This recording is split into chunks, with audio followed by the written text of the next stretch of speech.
to our Beyond Bars Children of Prisoners Forum. Our speaker for this evening is Mrs. Francine Lucas Sinclair. As the daughter of Frank Lucas, recently portrayed by Mr. Denzel Washington in 2007's American Gangster, Francine travels nationwide telling her story of great struggle and triumph. So at this time, I would like to present to you our speaker for this evening, Mrs. Francine Lucas Sinclair.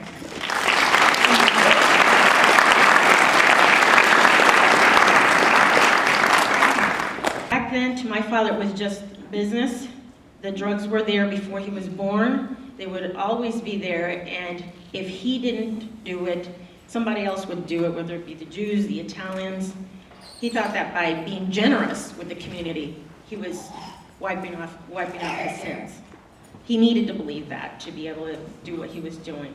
All I basically had to do was look pretty all day in pretty dresses and wait for my dad to come home in the morning and cook me breakfast. I was about 3 years old, and as far as I knew, I had the best dad in the world.